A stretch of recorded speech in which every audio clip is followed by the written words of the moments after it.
First question comes from Annette. Will most year-end giving that occurs in December apply to this year? I'm thrilled to answer that. I think yes. I will use one church specifically, and their annual income is about $600,000. Um, and as I did a study of their givers and their giver patterns, they have 18 persons in their church who give one time a year, and they give in December. And so from that church perspective, December is going to be another giant month. Uh, this year, I really do believe that we're not going to see a drastic change in year-end giving for nonprofits or churches. I think it's going to be at the same ratio that it's always been. Thanks, Tom. Jody's got two questions. The first is, how do we avoid coming across as insensitive to those who may have lost loved ones and jobs during COVID? Yeah, I think that's a really tricky question. It's a fine balance. It really is. And I know that, the churches that we are working with and all of you too, you're trying so hard to be pastoral during this time, and that's absolutely appropriate. But the point is that ministry is still important, and that you are still um, a beacon of light and hope in your communities, and you'll continue to be that. But as a friend of mine once said, the gospel is free, but ministry costs money. And so engaging donors in a meaningful way to help your ministry continue to be strong, I think is really the message that you want to continue to share. Tom, do you have anything else you want to say on that? I would just add a sort of a theological aspect to it. I mean, you're right, Christine. We all want to be sensitive, pastoral. That's who we are as a people of faith. But I like to operate from sort of this philosophical platform is giving is what God wants for us, not from us, and that our need to give is greater than my own church's need to receive. And in our certain sensitivity, we still want to invite people into this journey. I know for some people that I'm specifically working with, even in my own church, of people who are hurting, they are hurting. Uh, uh, they find a joy in giving, and in this very depressing, discouraging time in which we are all experiencing, giving is one thing that has helped some people just have a sense that they're helping out. So I don't want to rob good people of that opportunity of maybe doing something that's going to bring joy to them, in this discouraging time. I think that's a great point. I know I've talked to some donors myself, and they said, this is the one place in my life right now that I feel some sense of control, because we feel very much out of control. And so by being able to make a gift, it enables them to have an impact in a time where they feel kind of helpless. And so I think that's a great point. Jody's got a follow-on question. Now that the year-end tax deduction appeal is off the table for many people due to the increase in the standard deduction, is a historical fourth quarter giving frenzy going to continue? I'll be glad to answer that again. I mean, that deduction was there in the last year for sure, and so I don't see the standard deductions as limiting our year-end giving. I personally think, as I've already stated, that we're going to see similar ratios as we've had in past years. And as I have experienced during COVID, some very generous people who have not had any economic challenges during this season, they have become more and more generous in my own church and to the churches I serve. They become even more generous. So I have an optimistic feel, shall I say, and it's just an optimistic feeling that that December could very well be a bellwether month for some churches. So William Reeves asked this question, do you do offering talks when you're not there physically taking an offering? Tom, I think you've got something to say to this. Yeah, we have a wonderful friend named Cliff Christopher who wrote a book, It's Not Your Parents' Offering Plate. And COVID has really heightened the thought process on that, because for those churches that are not meeting, literally in their physical facilities, for me, the offering talk has become more important. And it's an opportunity to invite people into the joyful journey of giving, but in so doing, taking certainly some of the advice you've heard today just around year-end giving. Make sure you're sharing stories. Make sure you're sharing how giving is making an impact. And I would encourage everyone to find a place in their, shall we say, online worship experience, and just receive an offering just like they would if they were gathered together. Bless that offering. Here's an opportunity to shall we say, bless the offering, and really to now engage all of those persons who've given online. And when we regather, let's not forget those good people that are giving online in that blessing. Yeah, 100% agree. So Jody Pruitt asked this question about the 300, she said $600 deduction. That's part of the CARES Act. Let me just see if I can answer that for her. This $300 charitable deduction is available to non-itemizers. It's not available to those who are itemizing, and it's $300 per household. So it is, if you are, it is universal in that sense, but it is for non-itemizers.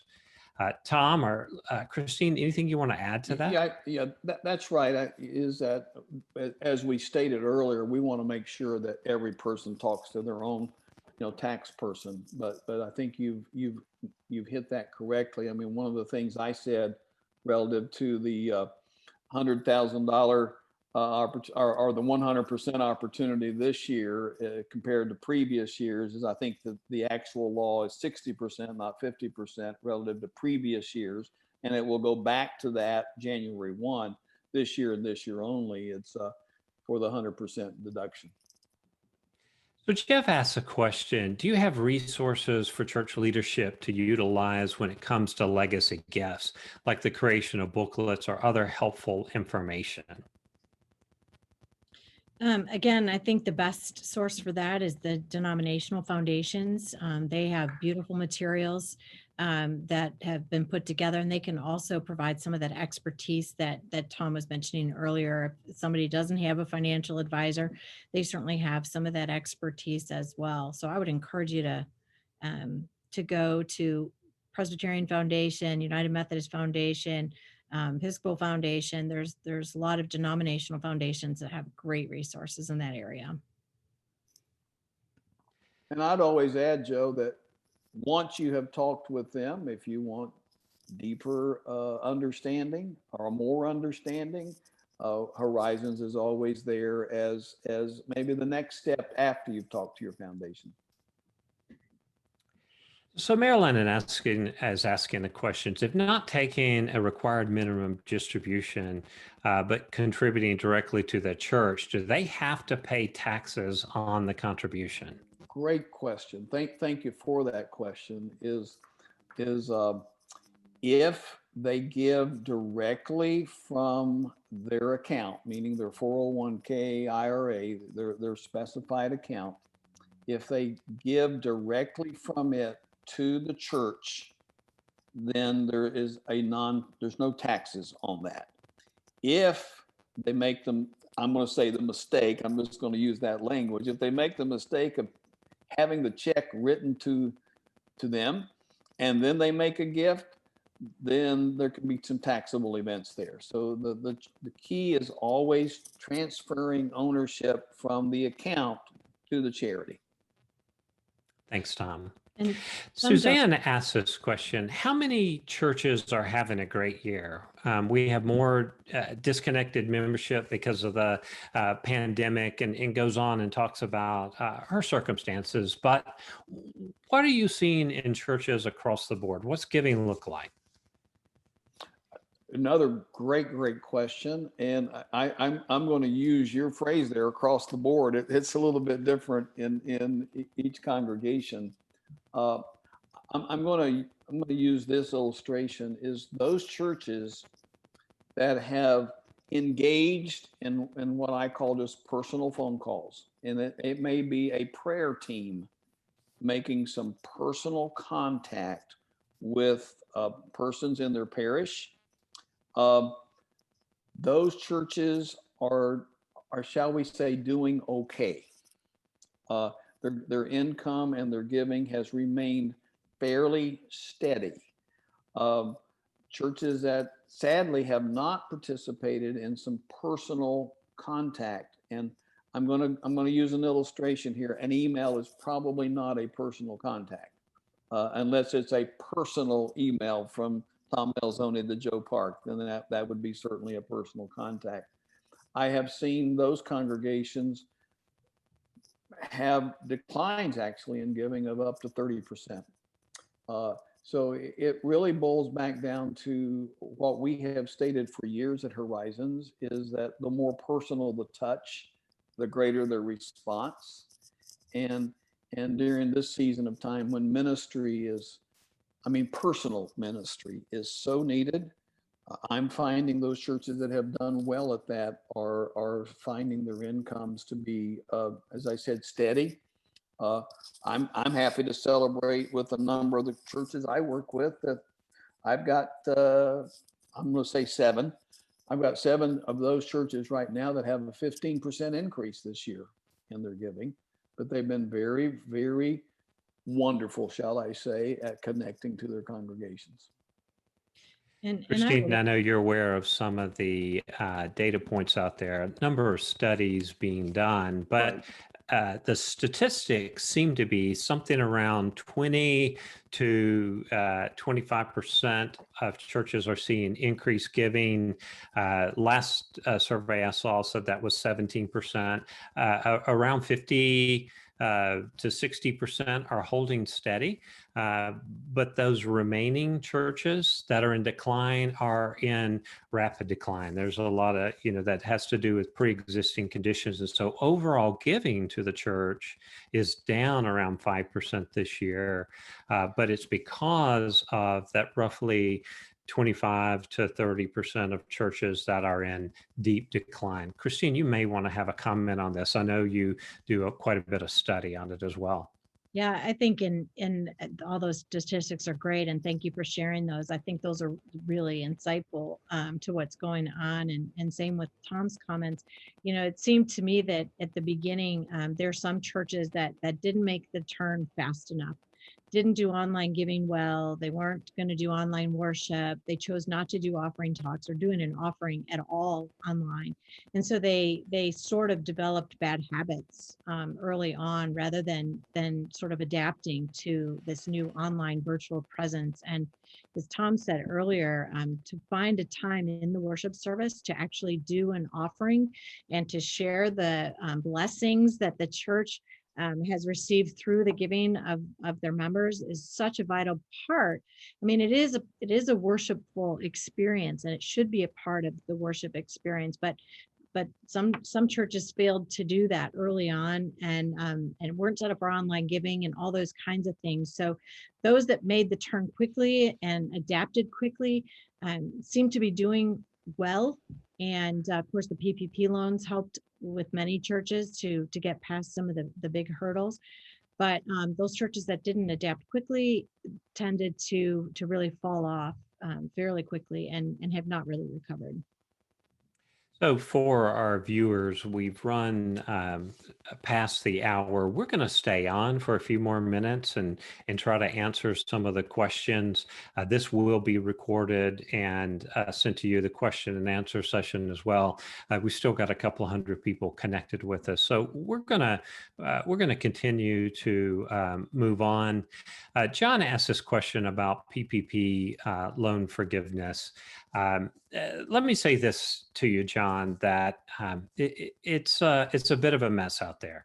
I've heard of very few churches and individuals who have received PPP loan forgiveness. The SBA has been slow coming out with guidance. They've been layering additional guidance onto banks. And banks are responding to that very, very differently. I spoke with the banker the other day. They have around a relatively small bank. They have a few thousand forgiveness applications in, and they're starting with those under 50,000. And it's going to take them through February to get those done. And then they're going to start working the over 50 and then the really large loans. Other banks may have a different system in place that's working more quickly, but I can tell you that it is unique from bank to bank, and very, very few of churches and individuals who've applied have gotten that forgiveness. Right. So, Christine, this is one for you. William Reeves is asking this question about Giving Tuesday. How do you message that if you've just come off a month-long generosity emphasis at the church? I'm assuming that he probably means the pledging season, which many of our churches are just wrapping up right now. So two things I'll say, if you're not Episcopal, because the Episcopal Church is not able to do this, but if you're anything but an Episcopal church, you should be thinking about doing your annual giving in the spring season anyway. So that would resolve all your problems, because then you have Giving Tuesday in the fall and you can put all of your emphasis there. But I think Giving Tuesday is a different kind of appeal and will appeal to different kinds of donors. Those people that have made pledges to your church are very deeply committed to your church and in relationship with your church.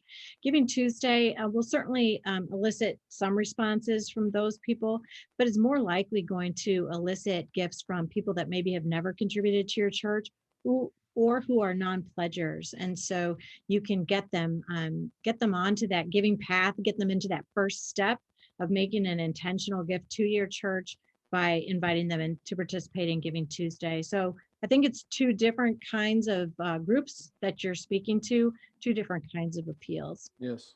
Social media driven, to be Yeah. sure. So that's obviously a strong target audience. I would reinforce the philosophy and the actual methodology that this is a great on-ramping opportunity for new givers. And please, please, please send them a thank you note. Absolutely. Thanks, Tom. I think the reality is many of your donors are going to be giving on to Giving Tuesday. If you're not inviting them to give to you, they probably won't be. So you've still got time to register and get signed up. And even just a couple of email promotions letting folks know that you are there and they can give to you could have a surprisingly positive impact for the reasons that they've said. So, Tom, here's a question for you. How have churches been using media in their virtual campaigns to share stories?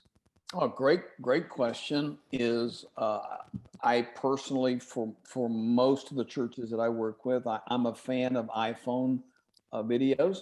Shall we say they're low cost production, but they're also what we're used to.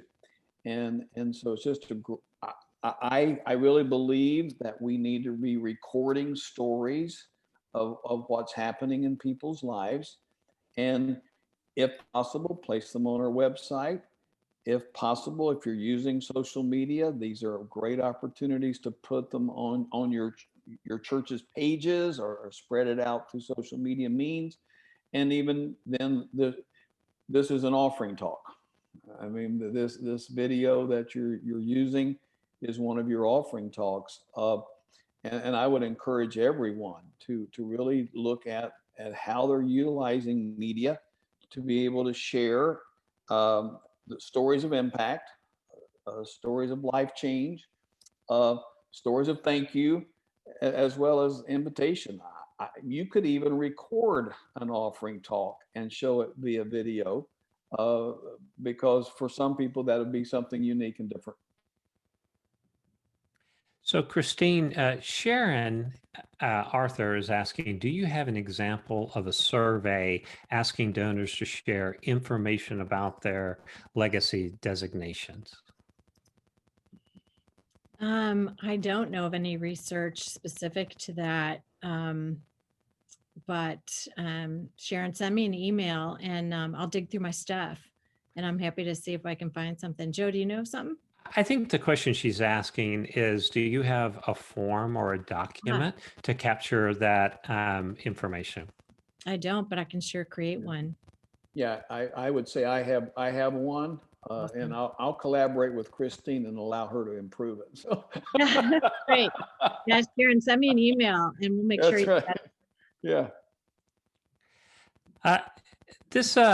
Christine, let me ask you this question. What do you think about an endow your pledge effort as a planned gift?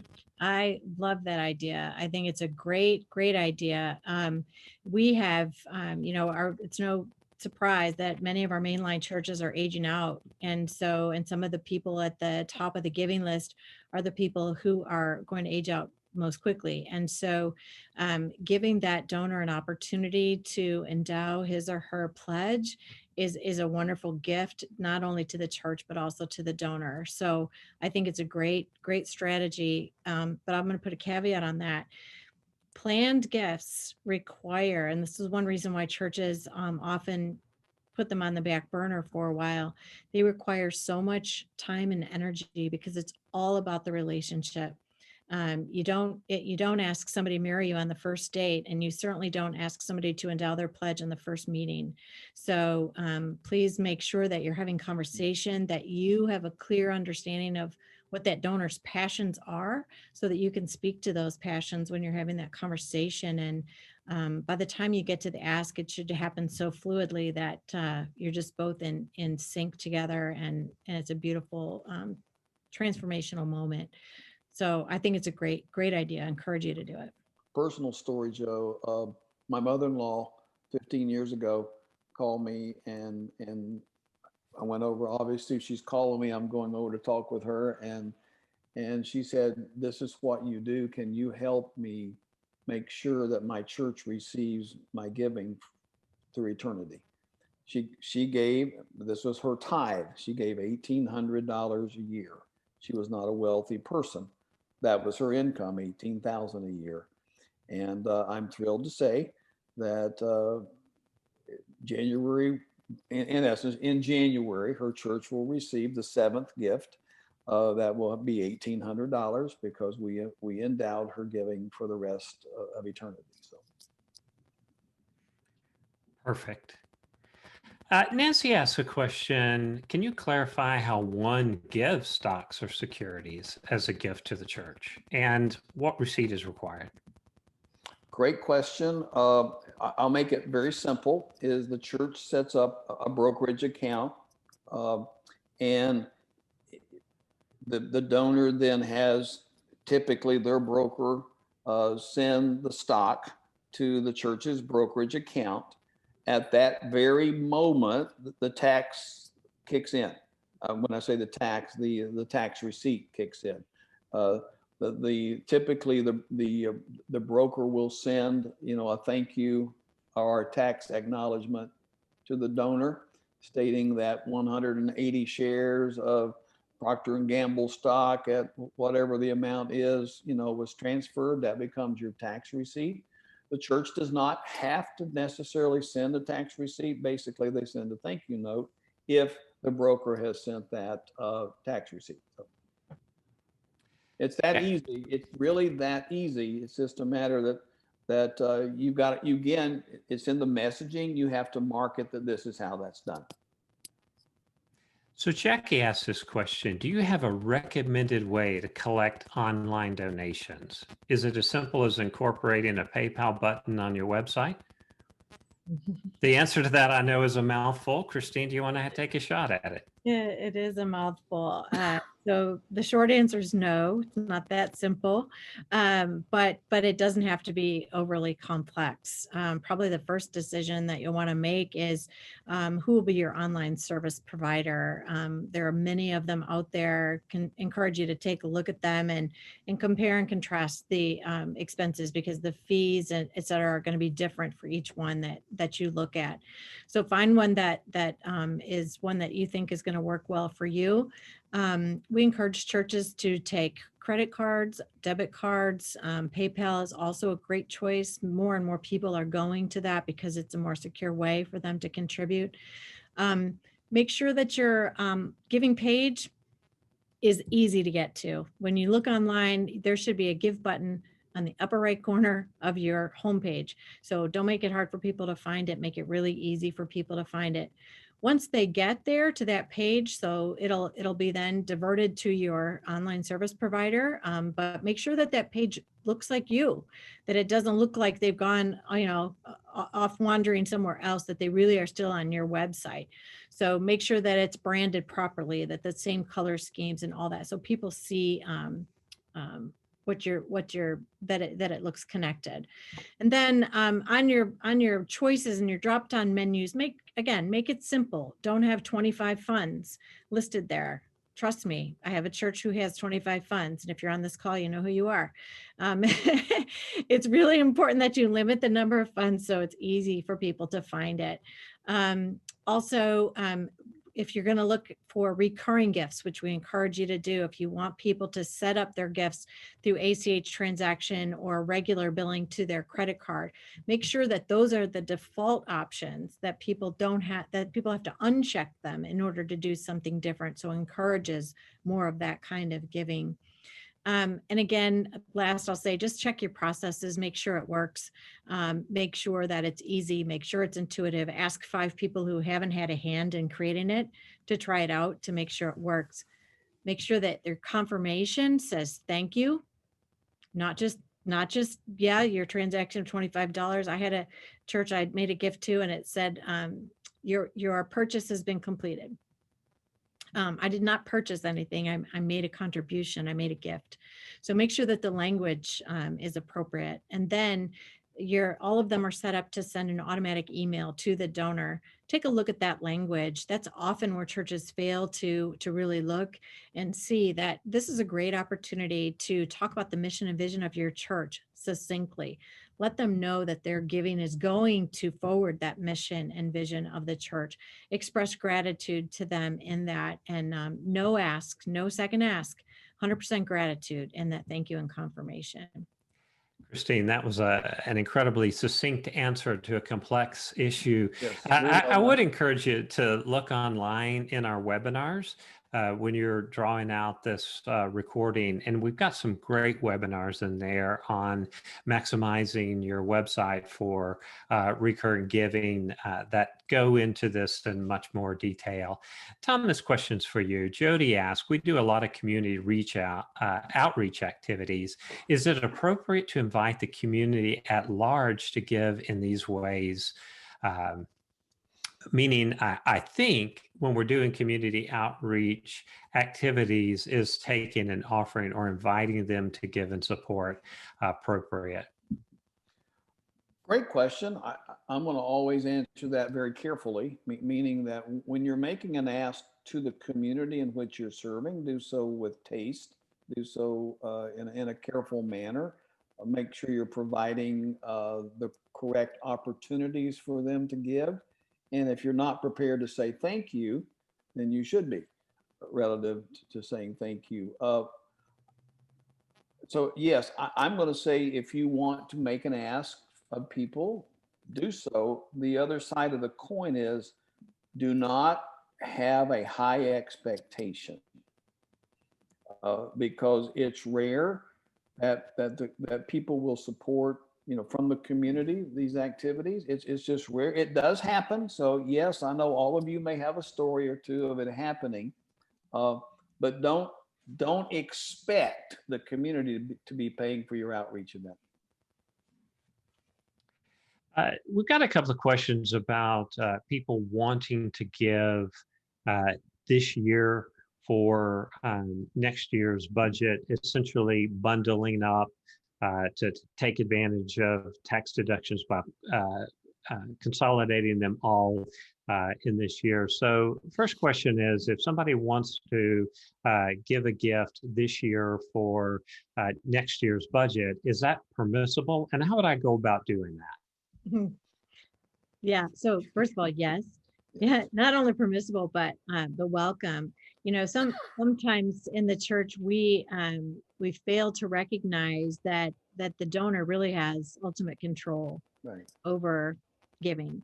So we can set rules, parameters around how we want people to contribute to the church. We can and encourage certain types of giving. But ultimately, if it's not what the donor wants to do, the donor won't do it. And so I would encourage you to be as flexible as possible around inviting donors to give in a multiplicity of ways. It's one reason why a gift acceptance policy is really critical. If you don't have a gift acceptance policy, I encourage you to have one, because at some point there may be a donation offered to you that you really is not in the best interest of the church to receive it. And if you have a policy that states that, you're going to be in a much better position to work with your donor to find alternative ways for them to make the gift than if you don't have that gift acceptance policy already in place. Tom, you have something to add? No, that's exactly right. Get your gift acceptance policies. I have numerous churches now that their people are bundling their giving, which also means that from the finance oversight perspective, you better allocate those funds. I typically would say allocate them, 1/12 each month, because that donor is probably not giving any more that year. Right. It is critical when you're doing that to make sure that you do deposit those funds in this current year so the donor gets a tax deduction, and then use a journal entry in your accounting system to move the funds over. Right. If you are in a denomination, you've got resources and other treasurers. If you've got a question about how you actually book that transaction, your CPA could help you as well. I've got a fascinating question for you here. Should we have a year-end giving plan if we're ahead on our budget? Yes. So yes, you're leaving money on the table, and you're denying people an opportunity to do something meaningful and important towards the end of the year. So both for your benefit and for your donors' benefits, absolutely, a year-end giving emphasis is critical. And Christine, I'll just add to that with a sense of humor that I'm sure there are a number of churches on this call that if you have an abundance of finances, they would be welcome. Yeah. Give you their names. That's right.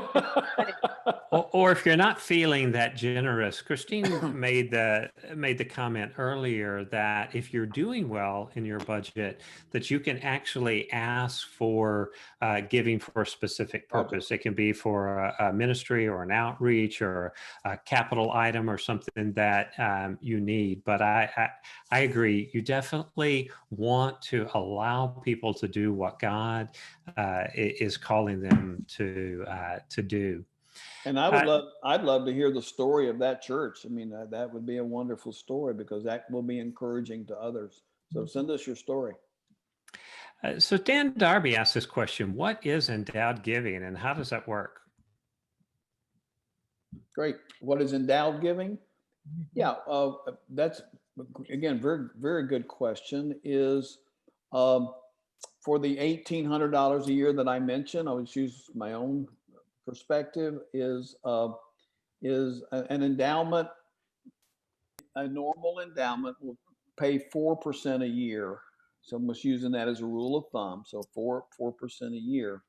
So if you want $4,000 a year to be given, then you would need a $100,000 endowment. Does that make sense relative to, so in my mother-in-law's case, we have a $50,000 endowment, and it's able to kick off the $1,800 needed for her church. So Richard White asked this question, is there a way to tie your donation button to your media streams? In other words, can you put them on Facebook, YouTube, Instagram? Absolutely. Yeah.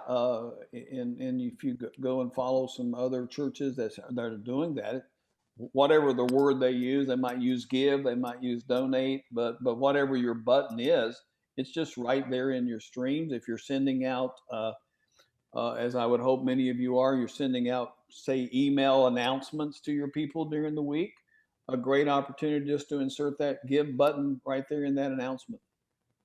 And if you don't have that set up and you're figuring that out along the way, there's nothing to keep you from putting your URL right on your Facebook page, so that people can click on it and get there. Exactly. So it may not be as pretty, but it'll get people there while you're sorting out the details. Mm-hmm. And essentially the giving button is just a hyperlink to Website.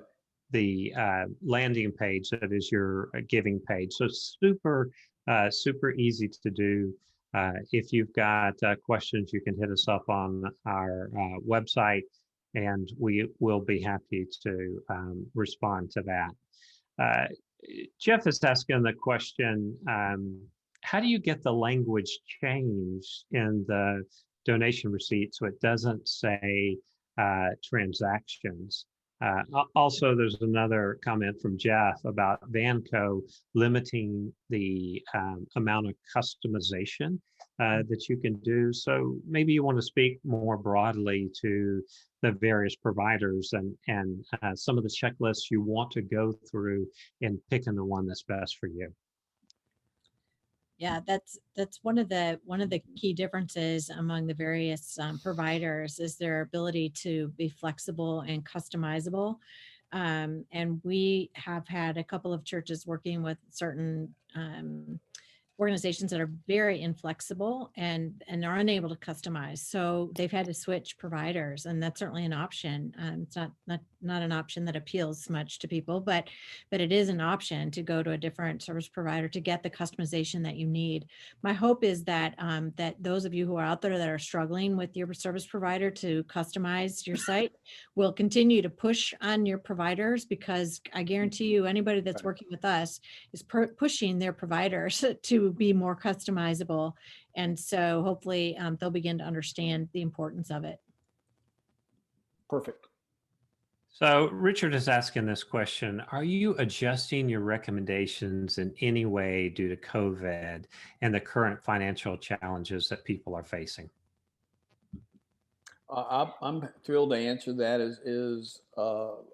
Again, with pastoral sensitivity to the reality of what we're facing, I still am recommending to all of my clients that they move forward with their messaging of certainly thank you, of impact stories, and inviting people to give.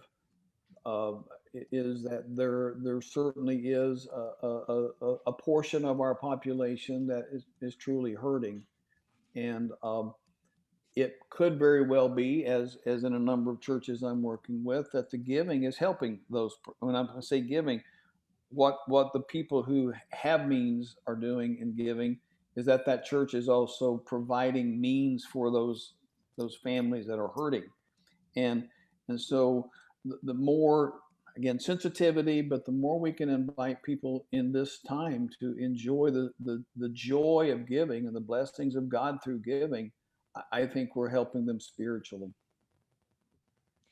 I agree 100%. And some of those statistics that we talked about where people say they have more to give and that they want to give more, those were statistics in COVID. So they weren't statistics randomly selected from years ago. Those were COVID specific statistics. About 85% of people intend to maintain or increase their giving, and 25% of donors say they plan to give more because they have more. So those were COVID specific this season. And so just keep in mind that people are out there. And as Tom said, if we don't ask, we've denied them the opportunity to experience the joy of giving. And I think that's unfortunate if we choose not to invite them into supporting our ministries. Well, that is the end of our questions. We've got 100 people that have stayed connected to us all the way through. You guys are the hardcore. We appreciate your interest in this subject matter. As you can tell, Tom, Christine, and I, we are all love speaking about these subjects. If you've got additional questions, you can connect with us on horizons.net. There's a contact us button. You can put a question there. It comes to me. In terms of resources, if you are looking for help in a specific area and it goes beyond sort of just free answering the questions, we provide our services in a variety of different ways, on demand, on an hourly basis, on a project basis, on an ongoing retainer basis. So you are very much in control of that. And if you want to find out what assistance in a particular area might cost, feel free, again, just reach out on Contact Us. Happy to have a free conversation with you about that. If you need a deeper dive, we would talk with you about what that might look like from a cost perspective. Christine and Tom, thank you so much today. Do you all have any closing comments before we say goodbye? I just thank you. Been a joy today to offer help. Remember, from some of the tax things we've shared with you, we're simply trying to inform you and make sure everyone's always talking to their own tax advisor. And thanks especially to those last 100 marathoners. We love you. Thanks for sticking with us as long as you did. And I hope you found something helpful in today's conversation. Blessings to all.